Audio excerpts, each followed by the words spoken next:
Hello everyone, तो कैसे हैं आप सब लोग। तो आज से हम पढ़ना स्टार्ट कर रहे हैं लूसेंट बुक के थ्रू पॉलिटिक्स को, भारतीय संविधान को। इससे पहले मैं आपको लूसेंट बुक के जरिए इतिहास को अच्छे से पढ़ा चुका हूं। तो अगर आपको हिस्ट्री पढ़नी है तो आप उन वीडियोस को देख सकते हैं। तो देखिए, ये हमारी फर्स्ट वीडियो आज। तो वीडियो को स्टार्ट करने से पहले मैं एक बार बता देता हूँ आपको कि हम पॉलिटिक्स को कैसे पढ़ेंगे। तो आपको अपनी बुक जो है आपकी लूसेंट की, उसे साइड में खोल लेना है।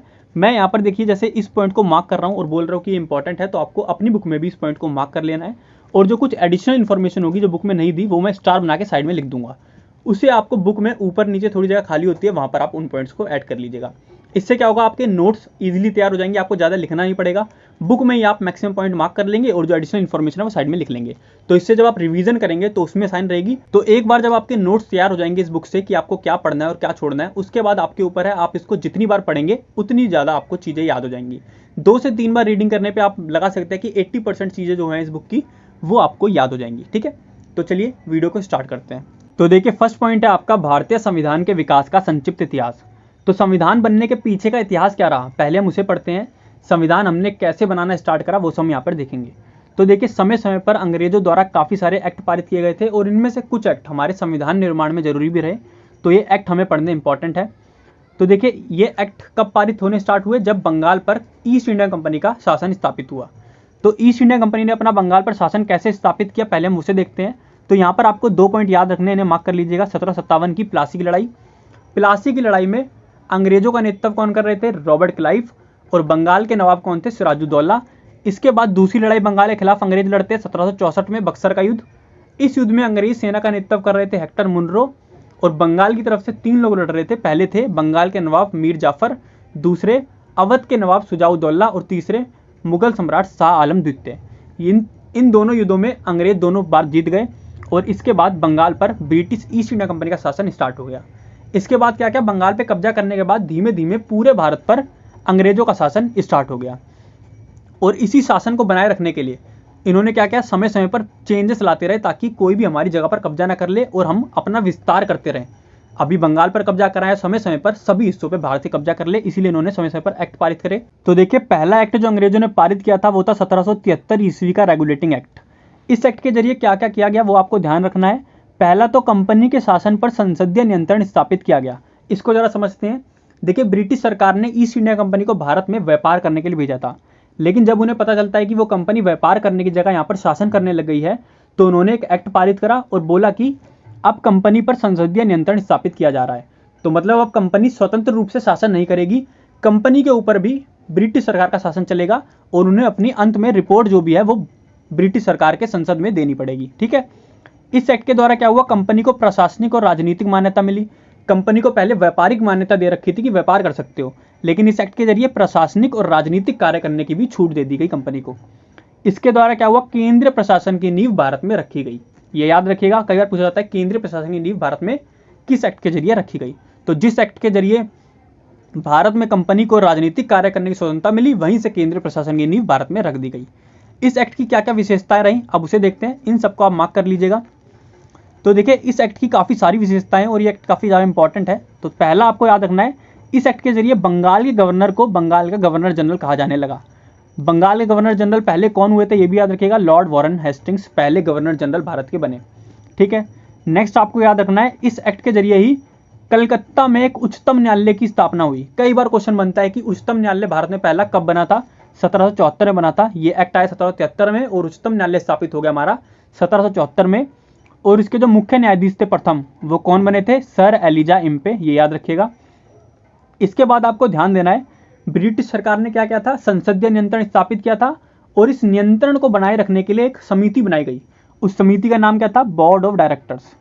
ये बोर्ड ऑफ डायरेक्टर्स काम क्या था, ब्रिटिश सरकार की ओर से ये कंपनी के ऊपर नियंत्रण रखते थे, कंपनी की देखरेख करते थे। कंपनी सारे काम ब्रिटिश सरकार के बताए गए माध्यम से कर रहे हैं या नहीं कर रहे हैं। तो बोर्ड ऑफ डायरेक्टर्स बनाया गया इस एक्ट के तहत, जिसका काम था कंपनी के ऊपर नियंत्रण रखना। ठीक है, तो जो भी इंपॉर्टेंट पॉइंट्स है इस एक्ट के वो सब मैंने बता दिए। तो देखिए, नेक्स्ट ईस्ट इंडिया कंपनी ने एक्ट ऑफ सेटलमेंट 1781 पारित किया। इसका काम था 1773 में जो एक्ट पारित हुआ था उसके अंतर्गत जो भी कमियां थी उनको दूर करना। तो इसलिए ये एक्ट इंपॉर्टेंट नहीं है, इसे आप छोड़ सकते हैं। नेक्स्ट आपको याद रखना है 1784 का पिट्स इंडिया एक्ट। कई बार क्वेश्चन आ चुका है, पिट्स इंडिया एक्ट कब पारित हुआ था, तो 1784 में पारित हुआ था। इसके अंतर्गत दोहरा प्रशासन आरंभ किया गया। दोहरे प्रशासन का मतलब है अब दो समितियां ईस्ट इंडिया कंपनी के ऊपर नजर रखेंगी। पहले बोर्ड ऑफ डायरेक्टर चल रहा था जिसका काम था कंपनी के ऊपर नजर रखना, लेकिन अब बोर्ड ऑफ डायरेक्टर को बोला गया कि तुम सिर्फ व्यापारिक मामलों को देखोगे, और एक और समिति बनाई गई जिसका नाम था बोर्ड ऑफ कंट्रोलर, और उसका काम था कंपनी जो भी राजनीतिक मामले देख रही है उन सब के ऊपर वो नजर रखे कि कंपनी राजनीतिक जो मामले कर रही है वो सही से कर रही है नहीं कर रही है। तो इस एक्ट के तहत दो समितियां बनी, बोर्ड ऑफ डायरेक्टर और board of controller. Board of director का काम क्या था वो याद रखिए, और बोर्ड ऑफ कंट्रोलर का काम था वो याद रखिए। ठीक है, नेक्स्ट हम आगे बात करते हैं। नेक्स्ट एक्ट पारित हुआ आपका 1793 में, जिसका नाम था चार्टर अधिनियम।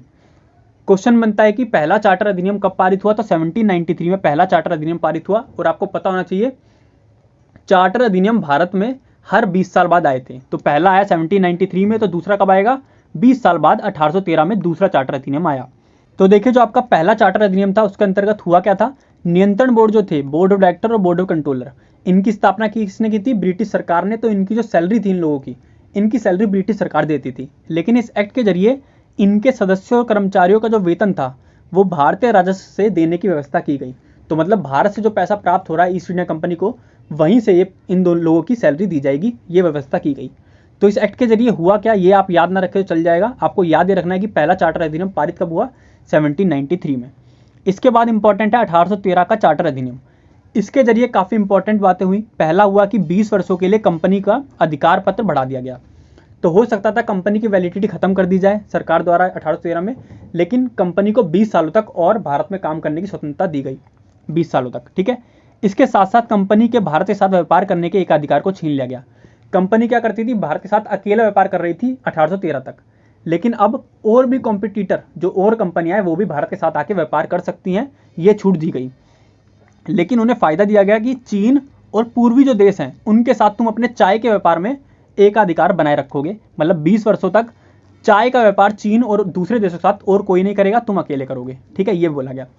तो इस एक्ट के जरिए ये काफी ज्यादा बार पूछा गया कि भारत के साथ व्यापार करने का एकाधिकार कंपनी का कब छीन लिया गया, तो वो कब छीना गया, 1813 में छीना गया। ठीक है, ये याद रखिएगा। तो देखिए 1813 के बाद जब 20 साल और बीतते हैं तो 1833 में आपका तीसरा चार्टर अधिनियम भारत में पारित होता है, और इस एक्ट के तहत आपका कंपनी के व्यापारिक अधिकार को समाप्त कर दिया गया और कंपनी का कार्य ब्रिटिश सरकार की ओर से मात्र भारत का शासन करना रह गया।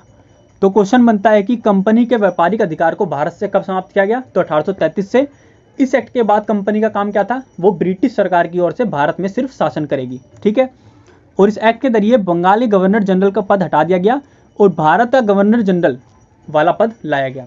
तो 1773 के एक्ट में क्या हुआ था, बंगाल के गवर्नर को बंगाल का गवर्नर जनरल कहा जाने लगा, और 1833 के बाद बंगाली गवर्नर जनरल को भारत का गवर्नर जनरल कहा जाने लगा। तो पहले भारतीय गवर्नर जनरल कौन थे, लॉर्ड विलियम बेंटिक, याद रखिएगा। और इस एक्ट के जरिए एक और महत्वपूर्ण बात होती है, देखिए यहाँ पे लिखा हुआ है, इसे समझिएगा, किसी व्यक्ति को धर्म, जन्म स्थान, मूल वंश या रंग के आधार पर अयोग्य न ठहराए जाने का उपबंध किया गया। तो कोई भी व्यक्ति जो भी चाहे वो भारत में प्रशासन में हिस्सा ले सकता है। ठीक है, तो आप यहाँ पे लिख लीजिएगा इस पॉइंट को, भारतवासियों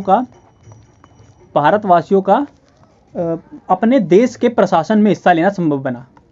भारतवासियों का अपने देश के प्रशासन में भाग लेना संभव बना, किसके जरिए, 1833 के चार्टर अधिनियम के जरिए। आपको ये सब मार्क करना है 1, 2 और 3 पॉइंट बस। ठीक है, जो नेक्स्ट नीचे वाला पॉइंट है उसे मार्क मत कीजिएगा, वहां समझ में नहीं आएगा, ऊपर लिख लीजिएगा आप, भारतवासियों का प्रशासन में भाग लेना संभव बना। और एक पॉइंट आपको यहाँ से याद रखना है कि 1843 में क्या हुआ था, उसका इस एक्ट से कोई लेना देना नहीं है, थोड़ा लेना देना है, लेकिन आपको याद ये रखना है कि 1843 में दास प्रथा को भारत में समाप्त कर दिया गया। तो क्वेश्चन बनता है कि दास प्रथा कब समाप्त हुई, 1843 में। उस समय गवर्नर जनरल कौन थे, लॉर्ड एलिनब्रो। लॉर्ड एलिनब्रो ने दास प्रथा को 1843 में भारत में समाप्त कर दिया। हिस्ट्री में मैंने आपको बताया था ये, यहाँ पर भी ये पॉइंट था, तो मैंने सोचा रिवाइज करवा दूं। ठीक है, तो देखिए 1833 के 20 साल बाद 1853 में आपका नेक्स्ट चार्टर अधिनियम भारत में आया, और इस चार्टर अधिनियम के तहत महत्वपूर्ण पदों को प्रतियोगी परीक्षाओं के आधार पर भरने की व्यवस्था की गई। तो ये एक्ट मैं आपको बता दूं इतना खास इंपॉर्टेंट नहीं है, कभी मैंने इसके ऊपर क्वेश्चन भी नहीं पढ़े, तो आप चाहें तो इसे छोड़ सकते हैं। ठीक है, ये आपके ऊपर है, आपको मार्क करना तो कर लीजिएगा, आप चाहे तो इसे छोड़ भी सकते हैं, इंपॉर्टेंट नहीं है इतना। 1833 के बाद जो इंपॉर्टेंट है आपका वो है 1858। 1858 ईस्वी में जो भारत शासन अधिनियम आया था, ये बहुत ज़्यादा इंपॉर्टेंट है। आपने पढ़ा होगा 1857 में भारत का पहला स्वतंत्रता संग्राम हुआ था मंगल पांडे के नेतृत्व में। उस क्रांति के तहत जो भी भारत में चीजें हुई उनको देखते हुए ब्रिटिश सरकार ने काफी सारे परिवर्तन भारत में करे। पहला तो भारत का शासन कंपनी से लेकर ब्रिटिश क्राउन के हाथों में सौंप दिया गया। तो हमने पढ़ा था 1833 के चार्टर में कि ब्रिटिश ईस्ट इंडिया कंपनी का काम खाली भारत में ब्रिटिश सरकार की ओर से शासन करना रह गया था। इस एक्ट के तहत ईस्ट इंडिया कंपनी का जो शासन करने का काम था वो भी हट गया। अब भारत का शासन किसके हाथों में था? ब्रिटिश सरकार डायरेक्ट भारत का शासन अब चला रही थी। ठीक है, इसके साथ साथ जो भारत में मुगल सम्राट का पद हुआ करता था उसे भी यहाँ पर समाप्त कर दिया गया। आखिरी मुगल सम्राट भारत में थे बहादुर शाह जफर। ठीक है, इसी के साथ साथ भारत में जो बोर्ड ऑफ डायरेक्टर और बोर्ड ऑफ कंट्रोलर नाम की दो समिति थी जिनका काम क्या था? ईस्ट इंडिया कंपनी के कामों पर नजर रखना, उन्हें भी समाप्त कर दिया गया, क्योंकि ईस्ट इंडिया कंपनी जब नहीं रही तो इन दोनों समितियों का भी कुछ काम नहीं था। ठीक है, इसके साथ साथ ब्रिटिश मंत्रिमंडल से एक सदस्य चुनकर आने लगा यहाँ पर, जिसका काम क्या था? भारत का राज्य सचिव उसका नाम होता था, और उसका काम था ब्रिटिश सरकार के नियम अनुसार भारत में सारी चीजें चल रही हैं नहीं चल रही हैं वो सब देखना। क्वेश्चन यहाँ से ये बनता है कि भारत के राज्य सचिव का पद किस एक्ट के तहत भारत में आया? तो 1858 के एक्ट के तहत भारत के राज्य सचिव का पद भारत में आया था। और नेक्स्ट आपका इंपॉर्टेंट, आपको याद रखना सबसे ज्यादा इंपॉर्टेंट है 8th पॉइंट, भारत के गवर्नर जनरल का नाम बदलकर वायसराय कर दिया गया।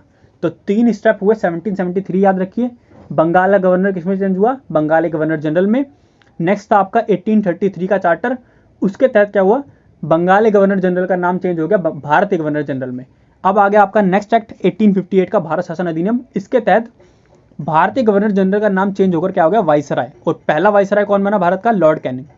लॉर्ड कैनिंग भारत के पहले वायसराय और अंतिम गवर्नर जनरल के रूप में भारत आए। ठीक है, तो ये पॉइंट यहाँ से आपको याद रखने 1858 के भारत शासन अधिनियम से। ये एक्ट आपका काफी ज्यादा इंपॉर्टेंट है। तो देखिए नेक्स्ट आपका अधिनियम है 1861 ईस्वी का भारत परिषद अधिनियम। इस एक्ट में आपके कुछ खास चेंजेस नहीं हुए, तो आपको इसको याद करने की जरूरत नहीं है, इसको आपको मार्क नहीं करना है। ठीक है, इसके बाद आपको क्या करना है? ऊपर एक पॉइंट डालना है और यहाँ पर लिखना है 1861 का उच्च न्यायालय अधिनियम। उच्च न्यायालय मतलब हाई कोर्ट का एक अधिनियम पारित हुआ था। इसके अंतर्गत भारत में हाई कोर्ट की स्थापना की गई। 3 हाई कोर्ट भारत में बनाए गए। कब बनाए गए ये पूछा जाता है कि भारत में पहली बार हाई कोर्ट कब बने थे? 1861 में बने थे उच्च न्यायालय अधिनियम के तहत। और कितने बने थे? 3 बने थे टोटल।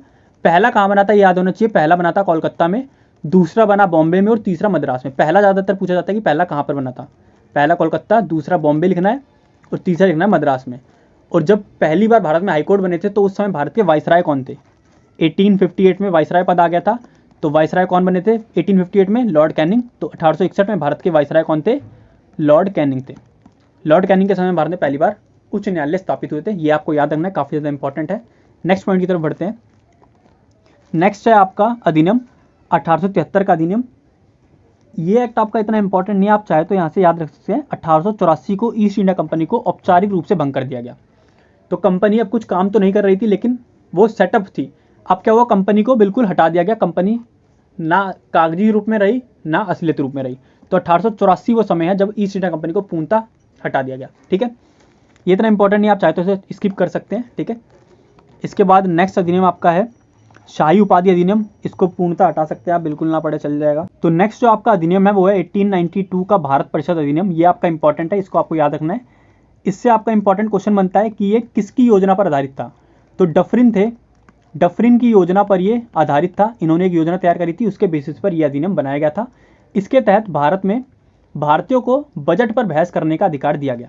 ठीक है, जो भी बजट बनता था पहले, भारत का जैसे बजट होता है, जब उस समय जब बजट बनता था तो भारत के जो लोग थे उनको सवाल पूछने शक्ति नहीं थी कि बजट में आपने क्या, किस चीज को कितने रुपए अलोकेट करें, ये सब वो नहीं पूछ सकते थे। लेकिन इस एक्ट के तहत भारतवासियों को बजट पर बहस करने की शक्ति दी गई।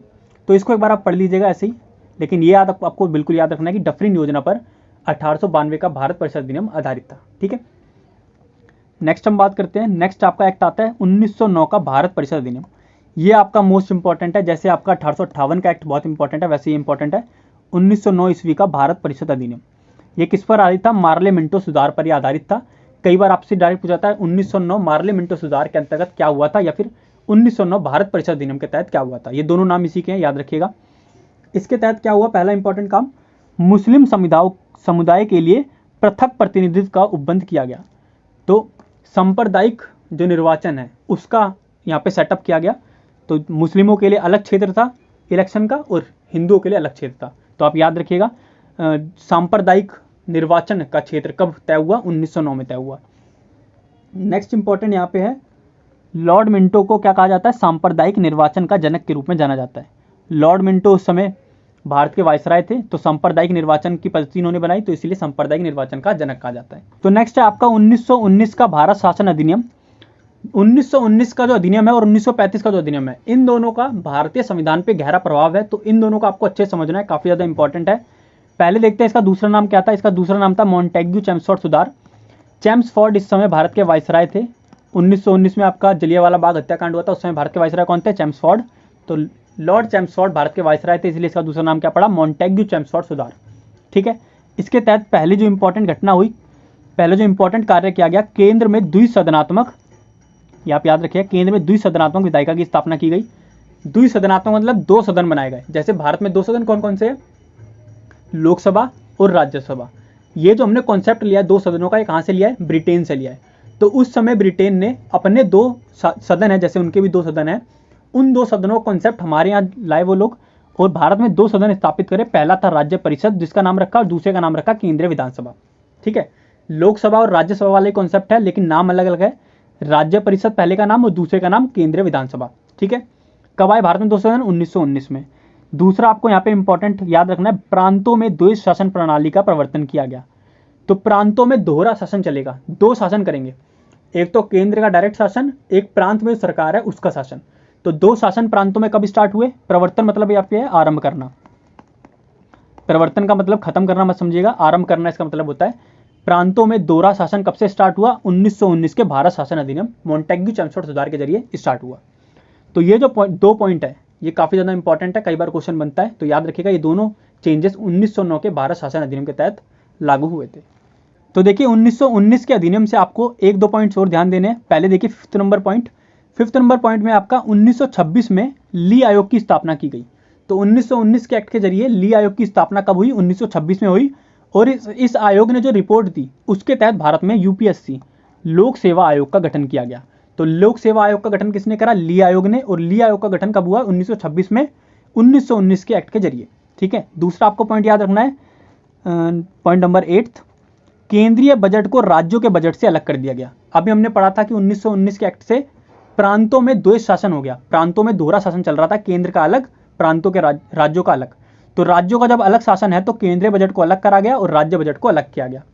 तो 1919 के एक्ट से जो भी इंपॉर्टेंट पॉइंट्स है वो सब मैंने बता दिए। अब हम नेक्स्ट एक्ट की तरफ बढ़ते हैं। इससे पहले आप एक बार इस नोट को पढ़िएगा, मॉन्टेग्यू चेम्सफोर्ड सुधार भारत शासन अधिनियम 1919 द्वारा भारत में पहली बार महिलाओं को वोट देने का अधिकार मिला। तो महिलाओं को वोट देने का अधिकार कब मिला? 1919 में। इसे आप याद रखिएगा, मार्क कर लीजिएगा। नेक्स्ट आपका है 1935 का भारत शासन अधिनियम। ये आपका बहुत ज़्यादा इंपॉर्टेंट है, क्योंकि भारतीय संविधान पर सबसे ज़्यादा प्रभाव अगर पड़ा है तो वो पड़ा है 1935 के अधिनियम का। ये क्वेश्चन बनता भी है कि सबसे ज़्यादा अनुच्छेद हमने कहाँ से लिए हैं, तो भारत शासन अधिनियम से लिए हैं। यहाँ पे 321 अनुच्छेद निकाले गए थे, 10 अनुसूचियाँ निकाली गई थी। इसमें से हमने मैक्सिमम अनुच्छेद अपने संविधान में, मूल संविधान में एज इट इज कॉपी करे थे। ठीक है। तो इसका सबसे ज़्यादा प्रभाव पड़ता है हमारे संविधान पे, इसलिए इंपॉर्टेंट है। इसके तहत क्या हुआ? पहला आपको याद रखना है, इस अधिनियम के द्वारा प्रांतों में द्वैध शासन व्यवस्था का अंत किया गया। तो हमने 1919 एक्ट के द्वारा प्रांतों में द्वैध शासन स्टार्ट करा था, दोहरा शासन स्टार्ट करा था। इस एक्ट के तहत हमने प्रांतों से दोहरे शासन को खत्म कर दिया। और दूसरा आपको याद रखना है, प्रांतों का दोहरा शासन खत्म करने के साथ साथ हमने केंद्र में दोहरा शासन स्टार्ट करा। तो केंद्र में दोहरा शासन कब स्टार्ट हुआ? 1935 में। प्रांतों में दोहरा शासन कब खत्म हुआ? 1935 से। ठीक है। प्रांतों में खत्म, केंद्र में स्टार्ट, इतना याद रखिएगा। तो देखिए 1935 के अधिनियम से आपको एक दो पॉइंट और ध्यान में रखने। पहला आपका संघीय न्यायालय की व्यवस्था। 1935 अधिनियम से आपके संघीय न्यायालय की व्यवस्था की गई। इसके तहत 1937 में आपका फेडरल न्यायालय, संघीय न्यायालय भारत में स्थापित हुआ। कहां पर स्थापित हुआ? दिल्ली में। संघीय न्यायालय को आपको कहते हैं फेडरल कोर्ट। फेडरल कोर्ट की स्थापना कब हुई? 1937 दिल्ली में, याद रखिएगा। इसी से आप रिवाइज कर सकते हैं। पहले भारत में क्या बना? सबसे पहले उच्चतम न्यायालय, जो कि कब बना था? 1774 में, 1773 के अधिनियम के तहत। ठीक है। भारत में पहला उच्चतम न्यायालय बना था कोलकाता में। इसके बाद हमने बात करी थी 1861 में भारत में 3 उच्च न्यायालय, हाई कोर्ट बनाए गए थे। पहला बना था कोलकाता में, दूसरा बॉम्बे में और तीसरा मद्रास में। ठीक है। जो चीज़ें एक दूसरे से रिलेट करती हैं उन सबको एक साथ जब रिवाइज करते हो चलेंगे तो अच्छे से याद हो जाता है। ठीक है। तो 3 प्रकार के कोर्ट पढ़े, उच्चतम न्यायालय, उच्च न्यायालय, तीसरा हमने पढ़ा संघीय न्यायालय। और इसी के साथ साथ आप याद रखिएगा, भारत को फेडरल गवर्नेंस का रूप दिया गया, या फिर कह सकते हैं संघीय शासन। लिख लीजिएगा, संघीय शासन का स्वरूप भारत को कब दिया गया? 1935 के अधिनियम के तहत ही भारत को संघीय शासन का रूप दिया गया। ठीक है। इसे भी लिख लीजिएगा, इंपॉर्टेंट है, तो ये सब लिख लीजिएगा आप। नेक्स्ट हमें यहाँ पे याद रखना है इसी से कि भारत इसके अंतर्गत देश की मुद्रा और साख पर नियंत्रण के लिए भारतीय रिजर्व बैंक की स्थापना की गई। तो भारतीय रिजर्व बैंक की स्थापना कब की गई? 1 अप्रैल 1935 को। ये क्वेश्चन बनता है, काफी याद रखिएगा। 1935 का अधिनियम था, उसी के तहत ही भारतीय रिजर्व बैंक की स्थापना की गई 1 अप्रैल 1935 को। ठीक है। और बर्मा को भारत से अलग किया गया, इसको ध्यान में दीजिएगा, इंपॉर्टेंट नहीं है। बर्मा क्या है? म्यांमार। म्यांमार का पहला नाम बर्मा होता था, तो इसी एक्ट के तहत म्यांमार को भारत से अलग कर दिया गया था। ठीक है, पढ़ सकते हैं आप, लेकिन इंपॉर्टेंट नहीं है, नहीं ध्यान रखना, चल जाएगा। ठीक है, बाकी मैंने आपको बता दिया। भारतीय रिजर्व बैंक की स्थापना कब हुई ये ध्यान रखिएगा, संघीय न्यायालय ध्यान रखिएगा, और साथ में जो संघीय स्वरूप भारत को मिला, संघीय शासन का स्वरूप भारत को मिला, वो 1935 के अधिनियम के तहत मिला। ये था आपका 1935 का अधिनियम, पूरा कंप्लीट हो गया, काफी इंपॉर्टेंट है। नेक्स्ट अधिनियम को देखते हैं। नेक्स्ट है आपका 1947 ईस्वी का भारतीय स्वतंत्रता अधिनियम। तो क्वेश्चन आपका बनता है कि जिस समय भारत को स्वतंत्रता प्राप्त हुई उस समय भारत पर कौन सा अधिनियम कार्यरत था? उस समय भारत पर 1947 का भारतीय स्वतंत्रता अधिनियम कार्य कर रहा था। बस इतना आपको याद रखना है इससे, और इससे कुछ रिलेटेड इंपॉर्टेंट नहीं है। इसमें बस बता रखा था किस तरीके से भारत को स्वतंत्रता मिलेगी, किस तरीके से बंटवारा होगा, किस तरीके से सत्ता को ब्रिटिश सरकार के हाथों से भारत सरकार को सौंपा जाएगा। ठीक है, जो इससे रिलेटेड क्वेश्चन बन सकता था वो मैंने आपको बता दिया। ठीक है, तो बस यही सारे अधिनियम थे जो कि ब्रिटिश सरकार द्वारा भारत में लागू किए गए। तो नेक्स्ट क्लास में हम लोग पढ़ेंगे भारतीय संविधान सभा के बारे में, कैसे इसकी स्थापना हुई, क्या क्या इंपॉर्टेंट पॉइंट आपको इसके बारे में याद रखने हैं। ठीक है, तो आज की क्लास में इतना ही था। आई होप आपको क्लास अच्छी लगी होगी, और रिवीजन जरूर करिएगा, जो भी आपने मार्क करा है और जो भी लिखा है। ठीक है, उसी से आपको बाद में याद रहेगा वो सब चीज़ें। तो कमेंट में जरूर बताइएगा कि कैसी लगी आपको क्लास, और मुझे इसको कंटिन्यू रखना चाहिए नहीं रखना चाहिए। ठीक है, तो मिलते हैं नेक्स्ट क्लास में। अगर आपको वीडियो पसंद है तो लाइक करिएगा, और ज़्यादा शेयर जरूर कर देना। जो भी लोग तैयारी कर रहे हैं उन सबके साथ शेयर कर देना वीडियो को।